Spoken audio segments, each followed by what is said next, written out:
What we don't know, however, is what he thought of the other great religion of the world, Islam. Because this facet of Ambedkar has been hidden from our general discourse and textbooks, it may come as a surprise to most that Ambedkar thought frequently of Islam and spoke frequently on it. The cold and cruel India of the young Ambedkar that shaped his views on Hinduism and Hindus, and of which I talked of previously, soon became the cold and cruel India of the old Ambedkar, allowing him, through a study of Islam and Muslims, to make sense of a nation hurtling towards a painful and bloody partition. A distillate of Ambedkar's thoughts on Islam and Muslims can be found in Pakistan or the Partition of India, a collection of his writings and speeches first published in 1940, with subsequent editions in 1945 and 1946. It is an astonishing book in its scope and acuity, and reading it, one realizes why no one talks of it, possessing as it does the potential to turn Ambedkar into an Islamophobic bigot for his worshippers on the left. Here then is Ambedkar on Islam. Hinduism is said to divide people, and in contrast, Islam is said to bind people together. This is only a half-truth, for Islam divides as inexorably as it binds. Islam is a close corporation, and the distinction that it makes between Muslims and non-Muslims is a very real, very positive, and a very alienating distinction. The brotherhood of Islam is not the universal brotherhood of man. It is the brotherhood of Muslims for Muslims only. There is a fraternity, but its benefit is confined to those within that corporation. For those who are outside that corporation, there is nothing but contempt and enmity. The second defect of Islam is that it is a system of social self-government and is incompatible with local self-government, because the allegiance of a Muslim does not rest on his domicile in the country which is his, but on the faith to which he belongs. To the Muslim, ibi bene ibi patria, which is where it is well with me, there is my country, is unthinkable. Wherever there is the rule of Islam, there is his own country. In other words, Islam can never allow a true Muslim to adopt India as his motherland and regard a Hindu as his kith and kin. This scathing indictment of Ambedkar never finds a mention in our history books. But then this is India. A hero must not be perceived as a villain, even though the misperception is entirely of our making. Well, we know better, don't we? He didn't mean to say those things about Islam. Perhaps he was misguided. Let us look at the context. Damn, no, that's not of any help here. Tell you what, let us gag him for the greater good, for the communal harmony, for the sake of IPC section 295A and our peaceful future.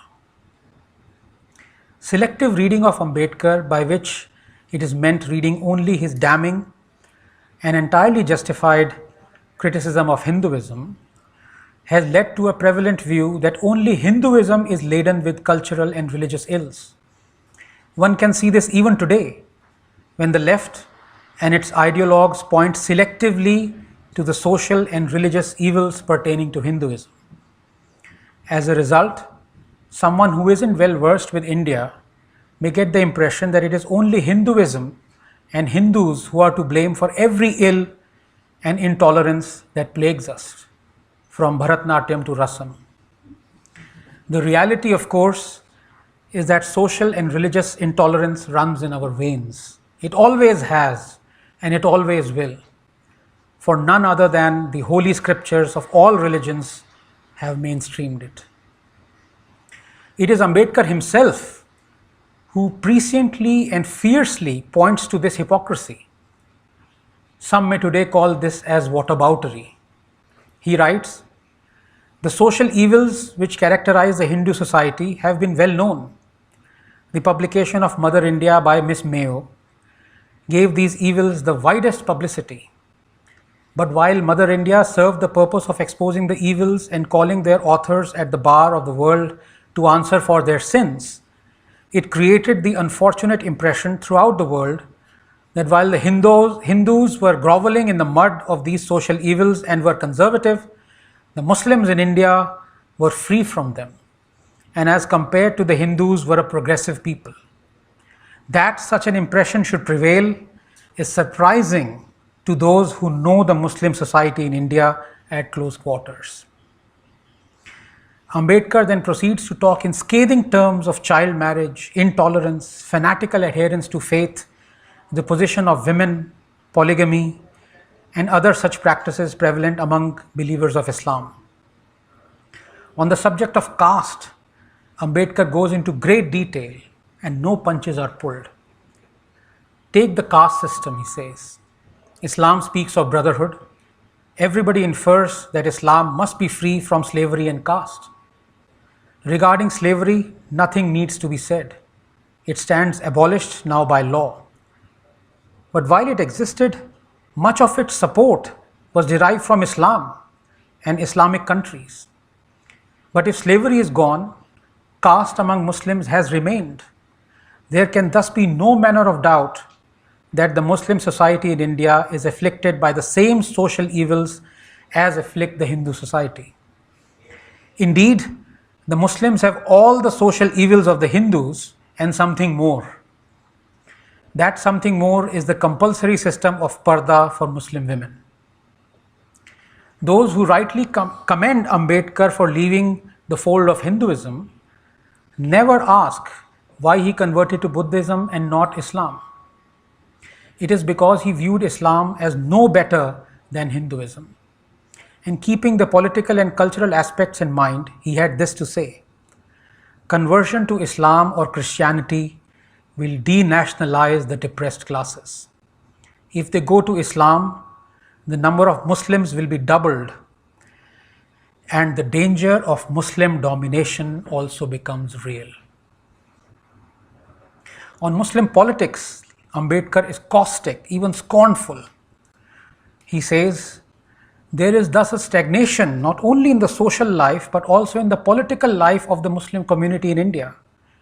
The Muslims have no interest in politics as such. Their predominant interest is religion.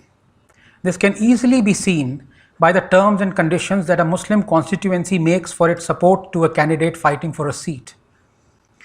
The Muslim constituency does not care to examine the program of the candidate. All that the constituency wants from the candidate is that he should agree to replace the old lamps of the masjid by supplying new ones at his cost, to provide a new carpet for the masjid because the old one is torn, or to repair the masjid because it has become dilapidated. In some places, a Muslim constituency is quite satisfied if the candidate agrees to give a sumptuous feast, and in other, if he agrees to buy votes for so much apiece. With the Muslims, election is a mere matter of money, and it is very seldom a matter of social program of general improvement. Muslim politics takes no note of purely secular categories of life, namely the differences between the rich and poor, capital and labor, landlord and tenant, priests and layman, reason and superstition. Muslim politics is essentially clerical and recognizes only one difference, namely the existence between Hindus and Muslims. None of the secular categories of life have any place in the politics of the Muslim community, and if they do find a place, and they must because they are irrepressible, they are subordinated to one and the only governing principle of the Muslim political universe, namely religion.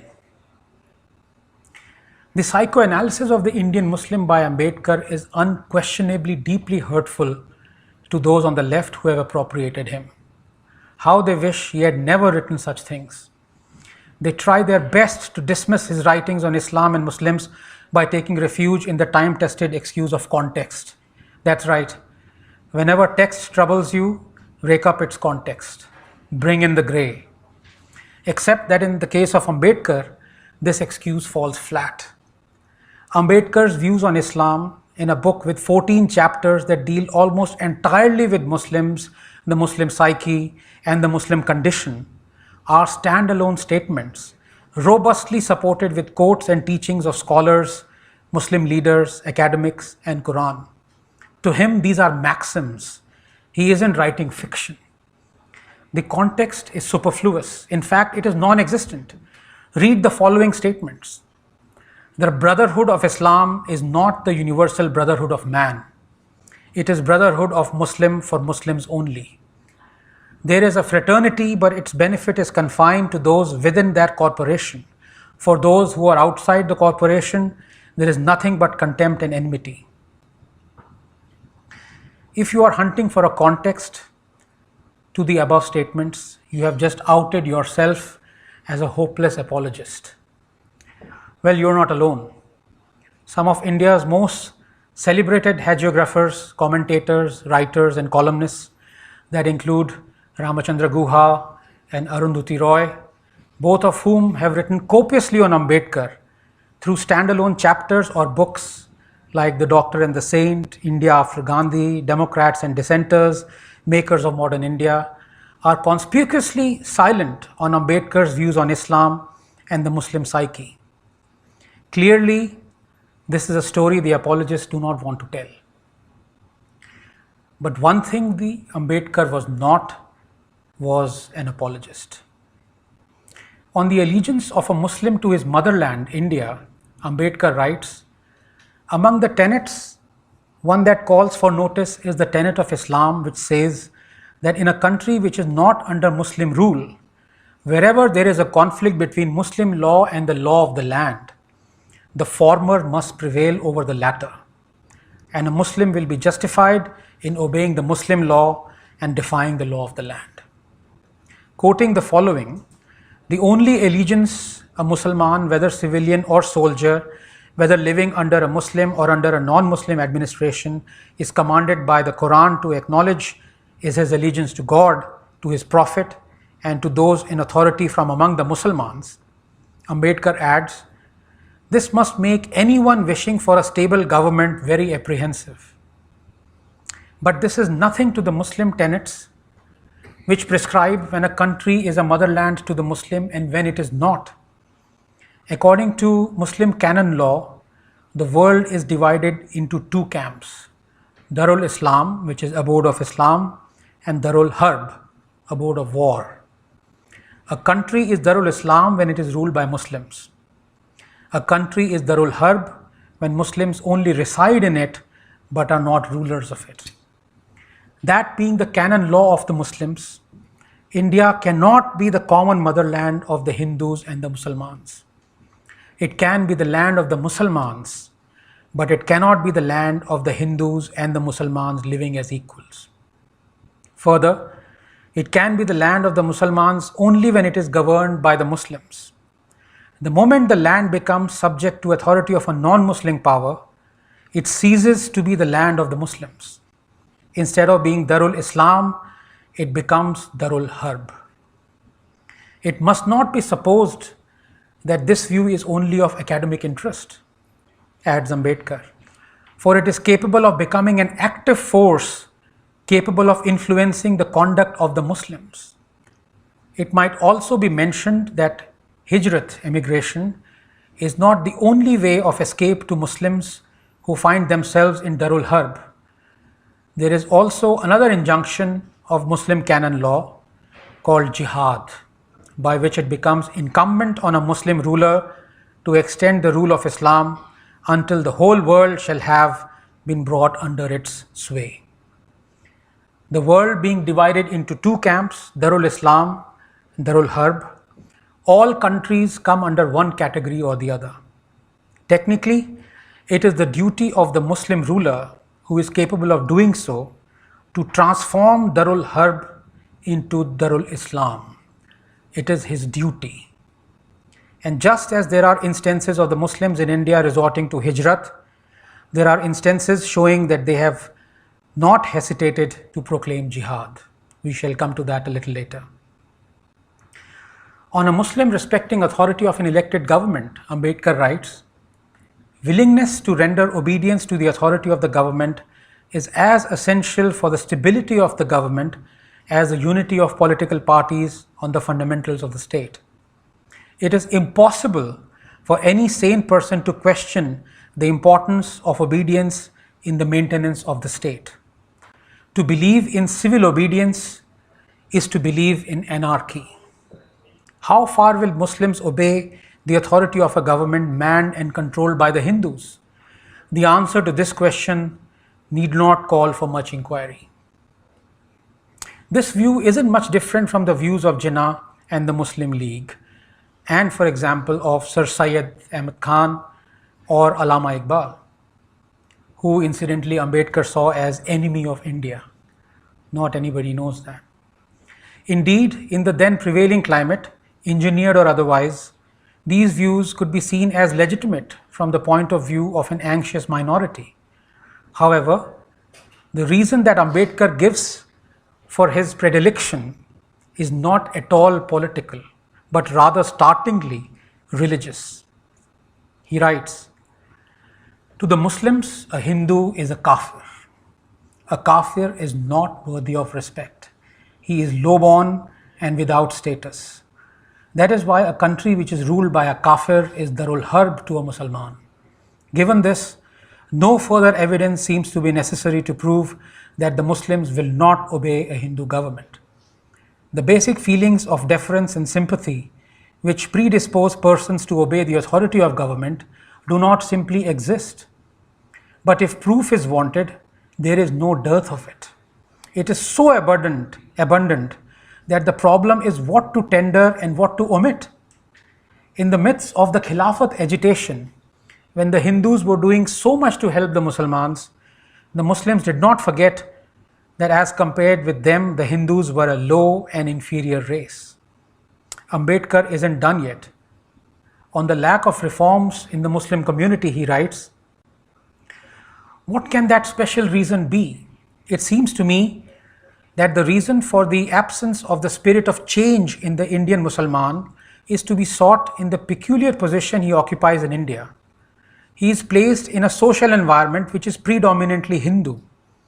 That Hindu environment is always silently but surely encroaching upon him. He feels that it is de-Musalmanizing him. As a protection against this gradual weaning away, he is led to insist on preserving everything that is Islamic without caring to examine whether it is helpful or harmful to his society.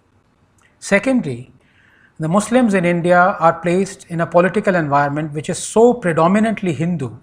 He feels that he will be suppressed and that political suppression will make the Muslims a depressed class. It is this consciousness that he has to save himself from being submerged by the Hindus socially and politically, which to my mind is a primary cause why the Indian Muslims as compared with their fellows outside are backward in the matter of social reform. Their energies are directed to maintaining a constant struggle against the Hindus for seats and posts in which there is no time, no thought, and no room for questions relating to social reform. And if there is any, it is all overweighed and suppressed by the desire generated by pressure of communal tension to close the ranks and offer a united front to the menace of the Hindus and Hinduism by maintaining their socio-religious unity at all costs. The same is the explanation of the political stagnation in the Muslim community of India. Muslim politicians do not recognize secular categories of life as the basis of their politics, because for them it means the weakening of the community in its fight against the Hindus. The poor Muslims will not join the poor Hindus to get justice from the rich.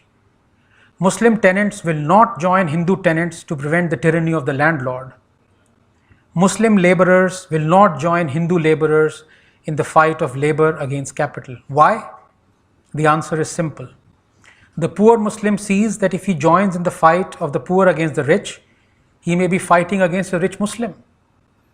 The Muslim tenant feels that if he joins in the campaign against the landlord, he may have to fight against a Muslim landlord. A Muslim laborer feels that if he joins in the onslaught of labor against capital, he will be injuring a Muslim mill owner. He is conscious that any injury to a rich Muslim, to a Muslim landlord, or to a Muslim mill owner is a disservice to the Muslim community, for it is thereby weakened in its struggle against the Hindu community. Then Ambedkar writes something that would surely confirm him as a certified Islamophobe and a bigot in the jaundiced eyes of those who have appropriated him. He writes, "How Muslim politics has become perverted is shown by the attitude of the Muslim leaders to the political reforms in the Indian states. The Muslims and their leaders carried on a great agitation for the introduction of representative government in the Hindu state of Kashmir. The same Muslims and their leaders are deadly opposed to the introduction of representative governments in other Muslim states. The reason for this strange attitude is quite simple. In all matters, the determining question with the Muslims is how it will affect the Muslims vis-a-vis the Hindus. If representative government can help the Muslims, they will demand it and fight for it. In the state of Kashmir, the ruler is a Hindu, but the majority of the subjects are Muslims. The Muslims fought for representative government in Kashmir because representative government in Kashmir meant the transfer of power from a Hindu king to the Muslim masses. In other Muslim states, the ruler is a Muslim, but the majority of his subjects are Hindus. In such states, representative government means the transfer of power from a Muslim ruler to the Hindu masses, and that is why the Muslims support the introduction of representative government in one case and oppose it in the other. The dominating consideration with the Muslims is not democracy. The dominating consideration among the Muslims is how democracy with majority rule will affect the Muslims in their struggle against the Hindus. Will it strengthen them or will it weaken them? If democracy weakens them, they will not have democracy. They will prefer the rotten state to continue in the Muslim states rather than weaken the Muslim ruler in his hold upon his Hindu subjects. The political and social stagnation in the Muslim community can be explained by one and only one reason. The Muslims think that the Hindus and Muslims must perpetually struggle. The Hindus to establish their dominance over the Muslims, and the Muslims to establish their historical position as the ruling community. That in this struggle, the strong will win. And to ensure strength, they must suppress or put in cold storage everything which causes dissension in their ranks. If the Muslims in other countries have undertaken the task of reforming their society and the Muslims of India have refused to do so, it is because the former are free from communal and political clashes with rival communities while the latter are not. History for us is either to be hidden or to be invented. We tell and retell what we think of it, and of what we don't, we scrunch it up and slip it under the mattress and then perch ourselves cross-legged over it to retell a little more. We are born storytellers. A lap and a head is all we need. As for truth, well, it is not there. It vanished from view, and so it never happened. But it did happen. Ambedkar did say these things on Islam and Indian Muslims. In doing so, he gave a choice to us, for he knew us only too well. We could either discuss his views on Islam openly, like we do his views on Hinduism or communism, or we could scrunch them up like a plastic bag and slip it under our mattress. He did not live long enough to witness the option that we chose, but being the seer that he was, he had an inkling.